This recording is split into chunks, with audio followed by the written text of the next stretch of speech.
पूछा है कि मंदिर हैं, पूजा है, जप है, मूर्तियां हैं, क्या इन सब में धर्म नहीं है? मैं निवेदन करूं, मनुष्य जो भी बनाएगा उसमें धर्म नहीं हो सकता। मनुष्य जो भी बनाएगा उसमें धर्म नहीं हो सकता। वो चाहे मूर्ति बनाए, चाहे शास्त्र बनाए, चाहे मंदिर बनाए, बल्कि वो इन सारी चीजों को बना के जीवन में और अधर्म के अड्डे बना देगा। हमारे तीर्थ, हमारे मंदिर, हमारी मूर्तियां, हमारे पूजा ग्रह क्या बन गए? उपद्रवों की जड़, केंद्र। उनके केंद्रों से इस सारे जीवन में विष व्याप्त होता चला जाता है। क्यों? क्योंकि हम जो भी बनाते हैं हम ही तो बनाएंगे ना। जो हम बनाएंगे वो हमसे बेहतर कैसे होगा? मैं बनाऊंगा कोई चीज, मुझसे बेहतर नहीं हो सकती।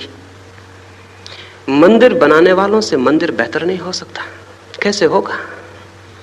बनाने वाले से उसकी बनाई गई चीज बड़ी कभी नहीं होती, कभी हो भी नहीं सकती। तो अगर यहां इतने बैठे हुए लोग एक मंदिर बना लें तो वो मंदिर हम सबके जुड़े श्रम से बनेगा, हमारी जुड़ी बुद्धि से। वो हमसे बड़ा नहीं होगा। हम छोटे होंगे, हमारा मंदिर भी छोटा होगा। हम ओछे होंगे, हमारा मंदिर भी ओछा होगा।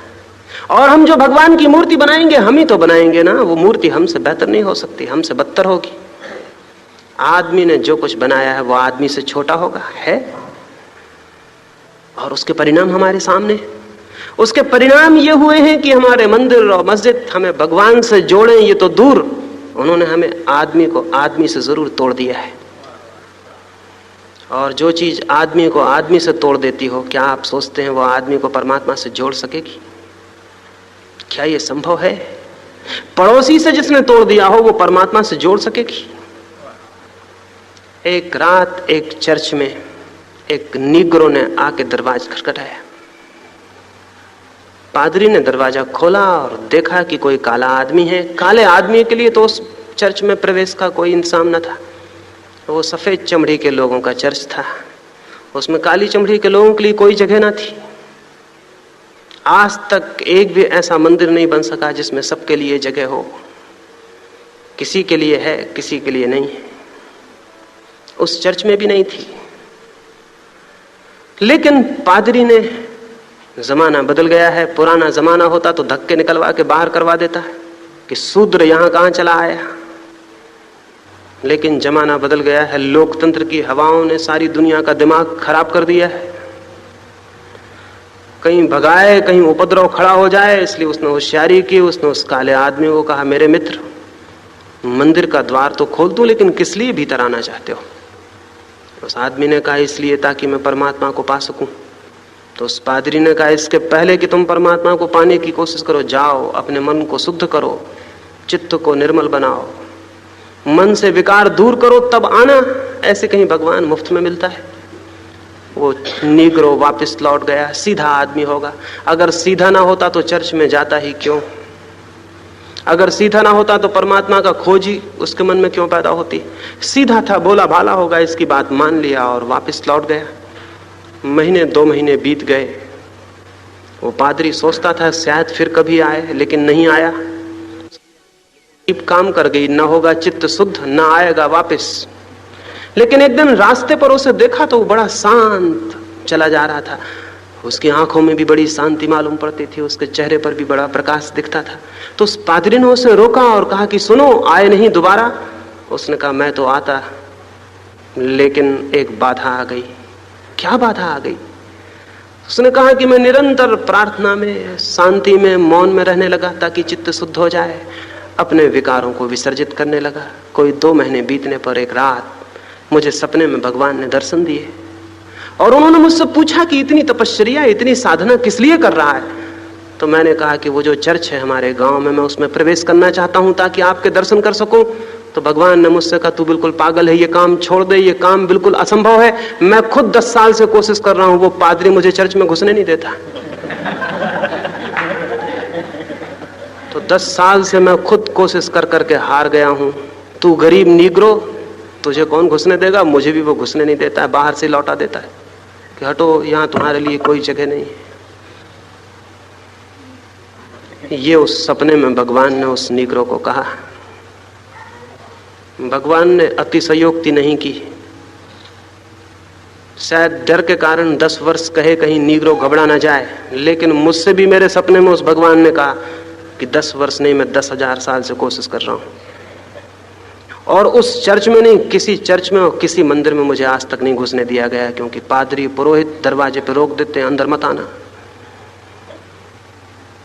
आज तक किसी मंदिर में भगवान प्रवेश नहीं पा सका है, नहीं पा सकेगा, क्योंकि भगवान है बड़ा और मंदिर है छोटे। भगवान है विराट और मंदिर है सीमित, और भगवान की कोई सीमा नहीं, और मंदिरों में बड़ी सख्त दीवारें हैं, दरवाजे लोहे के हैं, बाहर संतरी खड़ा हुआ है, घुसना बहुत मुश्किल है। मंदिर हैं आदमी के बनाए हुए, आदमी खुद बहुत छोटा है, उसके मंदिर उससे भी ज्यादा छोटे हैं। लेकिन हम सस्ते धर्म के प्रेमी हैं, सुबह उठ के मंदिर हो आते हैं और सोचते हैं कि चलो धर्म हो गया। एक आदमी सुबह से उठ के मंदिर हो आता है और धार्मिक होने का मजा ले लेता है। धार्मिक होना इतनी आसान बात नहीं है, इतनी सस्ती और इतनी बाजारू बात नहीं है कि आप एक मकान से दूसरे मकान में चले गए और धार्मिक हो गए। और स्मरण रखिए, अगर बात इतनी आसान होती कि एक मकान में जाने से अगर कोई आदमी धार्मिक हो जाता, तो हम ऐसे बड़े बड़े मकान बनाते और लोगों को रोज सुबह शाम उनमें से जबरदस्ती निकलवा देते। लेकिन ये नहीं हो सका, ये हो नहीं सकता। आप अपने घर में बैठे हुए जैसे आदमी हैं, मंदिर में जाके आप दूसरे आदमी नहीं हो सकते, आप वही आदमी होंगे। मंदिर की सीढ़ियों पर चढ़ते वक्त आप जैसे आदमी हैं, मंदिर में पहुंच के दूसरे आदमी कैसे हो जाएंगे? आप वही आदमी होंगे। गंगा बहती है हिमालय से समुद्र तक, तो कोई सोचता हो कि सिर्फ प्रयाग पर आके पवित्र हो जाती है, उसके पहले पवित्र नहीं रहती और पीछे फिर पवित्र नहीं रहती, तो वो पागल है। अविच्छिन्न धारा है, कंटिन्यूअस धारा है। जीवन की और चित्त की भी अविच्छिन्न धारा है। आपके मंदिर में जाने से आप धार्मिक नहीं हो जाते। आप अगर धार्मिक हो तो जहां आप हैं वहां मंदिर जरूर हो सकता है, लेकिन आप किसी मंदिर में जाके धार्मिक नहीं हो सकते। आप अगर धार्मिक हो तो जहां आप बैठ जाएं वो जगह जरूर मंदिर हो जाती, लेकिन कोई जगह मंदिर नहीं है जहां आप चले जाएं और धार्मिक हो जाएं। चेतना का परिवर्तन व्यक्ति को धार्मिक बनाता है, मकानों में आना जाना नहीं। और जिन मूर्तियों के सामने आप हाथ जोड़ के खड़े हैं, बहुत बच्चों जैसा काम कर रहे हैं, वे मूर्तियां आपकी अपनी बनाई हुई हैं और उनको आप भगवान कह रहे हैं। चीनी भगवान की मूर्ति बनाता है तो गाल की हड्डी वैसी बनाता है जैसी चीनी की होती है, और नीग्रो भगवान की मूर्ति बनाता है तो लटके हुए मोटे ओंठ बनाता है, घुंघराले बाल बनाता है जैसा नीग्रो होता है। और हिंदू भगवान की मूर्ति बनाता है तो हिंदू की शक्ल। और दुनिया में जितनी शक्ल के लोग हैं अपनी अपनी शक्ल में भगवान को बनाते हैं। अगर घोड़े और गधे भगवान को बनाएं तो वो आदमी की शक्ल में नहीं बना सकेंगे, नहीं बना सकेंगे, वो घोड़ों की शक्ल में बनाएंगे। अगर बंदर बनाएं तो बंदर की शक्ल में बनाएंगे। जो भी भगवान को बनाएगा वो अपना इमेज अपनी शक्ल में बनाएगा। ये मनुष्य के अहंकार की पूजा हो रही है, ये कोई भगवान नहीं है। हम अपने अहंकार की पूजा कर रहे हैं, अपनी ही मूर्ति बना के खड़े हैं उसके सामने हाथ जोड़े हुए।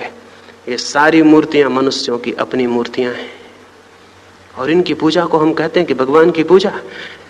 भगवान को हम जानते भी नहीं, पूजा क्या करेंगे, प्रेम क्या करेंगे? भगवान का हमें कोई पता भी नहीं। बस वही प्रचार है कि ये भगवान है, इनको भगवान मानो और पूजो, और हम पूज रहे हैं। और जो आदमी बिना सोचे और विचारे और बिना विवेक और जिज्ञासा किए और बिना संदेह किए इनको पूजे चला जाता है, वह आदमी गुलाम है, वह आदमी हद दर्जे की गुलामी में है। उस तरह का आदमी कभी भी उस स्थिति को नहीं पा सकता जहां की धर्म के सत्य का उदय हो जाए और धर्म का सूर्य उसके जीवन को प्रकाशित कर दे। उसकी भूमिका भी नहीं है उस आदमी के पास। भूमिका के लिए इस तरह के बच्चों जैसे काम बंद करने पड़ेंगे। छोटे छोटे बच्चे गुड्डे गुड्डियां बना लेते हैं, उनका विवाह रचाते हैं, तो हम हंसते हैं, हम कहते हैं ये बच्चे हैं चाइल्डिश। और हम राम का जुलूस निकालें और विवाह रचाएं तो हम समझते हैं हम प्रौढ़, हम समझदार। हम चाइल्डिश नहीं, हम बच्चे जैसे नहीं, और समझते हैं कि ये धर्म का काम हो रहा है। ये बच्चों जैसी बुद्धि धार्मिकता नहीं है। धार्मिकता बड़ी प्रौढ़ता की बात है, बड़ी प्रौढ़ता की बात है।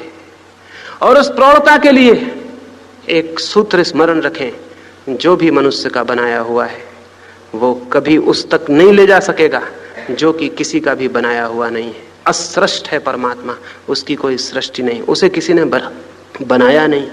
उस तक जाना हो तो कुछ बनाने की जरूरत नहीं है, अपने को मिटाना पड़ता है। परमात्मा तक जिसको जाना हो उसे कुछ बनाने की जरूरत नहीं, खुद को मिटाना पड़ता है। तो धार्मिक आदमी भगवान की मूर्ति नहीं बनाता, अपनी मूर्ति को मिटा देता है। और जिस दिन अपनी मूर्ति मिट जाती है उस दिन भगवान प्रकट हो जाते हैं। लेकिन हम भगवान की मूर्ति बनाते, अपनी मूर्ति नहीं मिटाते। अपनी मूर्ति को तो मजबूत करते हैं और भगवान की मूर्ति और बनाते हैं। अपनी मूर्ति को मिटाइए। अपनी मूर्ति, अपना अहंकार, ये मेरा होना, ये मैं हूं कुछ, ये मेरी मूर्ति जो है इसको तोड़ना पड़ेगा। और ये मेरी मूर्ति टूट जाए तो उसका रूप प्रकट होगा जो किसी का बनाया हुआ नहीं है। लेकिन मनुष्य का अहंकार अद्भुत है, वो अपने को तो मिटाता नहीं, हद मौज में आ जाता है, भगवान तक को गढ़ने लगता है, भगवान तक को बनाता है। हमने कारखाने खोले हुए हैं भगवान को बनाने के जगह जगह, और इन सब कारखानों में और दुकानों में झगड़ा होता है जो कि स्वाभाविक है। क्योंकि एक दुकान कहती है कि हमारी दुकान के बने हुए भगवान ही सच्चे हैं, तुम्हारी बने दुकान के बने हुए भगवान झूठे। बाजार में हमारी दुकान के भगवान चलने चाहिए, तुम्हारे को न चलने देंगे। तलवारें चलती हैं, लकड़ियां चलती हैं, हत्याएं होती हैं, क्योंकि हमारे कारखाने में जो भगवान डालते हैं वही सच्चा भगवान है, तुम्हारे कारखाने में डला हुआ भगवान झूठा है। मनुष्य भगवान को डालता है, फिर बाजार में बेचता है, दुकानें खोली हुई हैं। और इन दुकानों का कुल परिणाम इतना हुआ है कि मनुष्य निर्मित भगवान के इर्द गिर्द मनुष्यता को हम घुमा रहे हैं, और परमात्मा से आदमी रोज रोज दूर होता चला गया है। ये इसको हम कहते हैं पूजा और प्रार्थना और मंदिर। अगर ये मंदिर ही धर्म होते तो जमीन पर कितने मंदिर हैं, कितनी मस्जिदें हैं, कितने सन्यासी हैं, कितने पुजारी हैं, कितने पादरी हैं, कुछ हिसाब है? इन सब की निरंतर उपदेश चल रहे हैं, निरंतर पूजा हो रही, मंदिरों में घंटियां बज रही हैं, और जमीन रोज रोज अधार्मिक होती जा रही है। कुछ समझ में नहीं पड़ता ये क्या हो रहा है। इतने मंदिर और मस्जिद और जमीन नरक से बदतर। धर्म का कोई पता नहीं।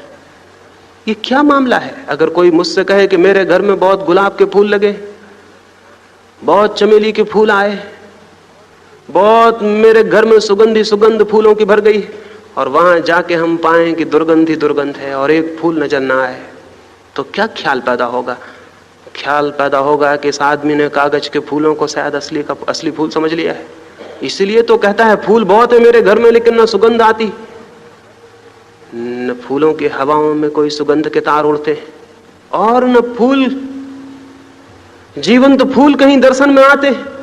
तो शायद इसने कुछ नकली फूलों को फूल समझ लिया है। जमीन पर इतने धर्म स्थान है लेकिन धर्म कहां है?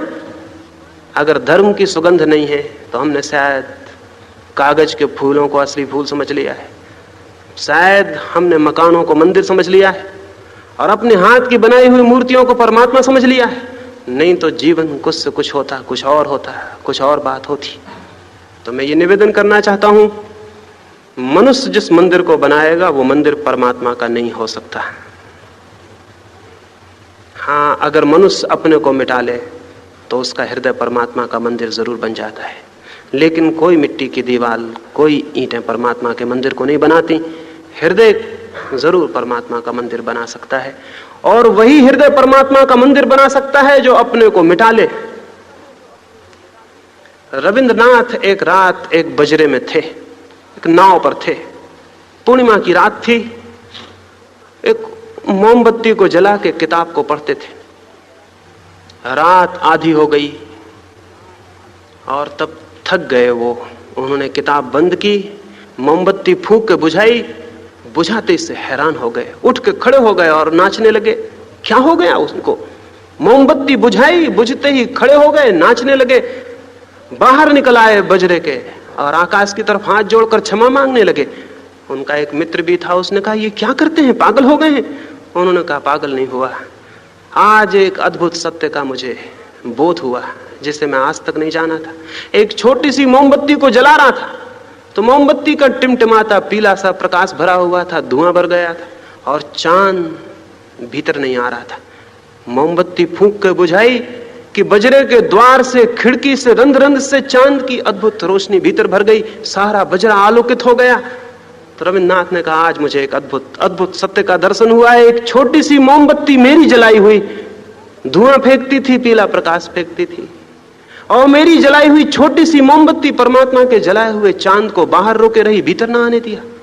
द्वार पर चांद खड़ा था, खिड़की पर चांद खड़ा था, रंध्र रंध्र पर चांद खड़ा था, भीतर नहीं आ सका, बाहर ठहरा रहा।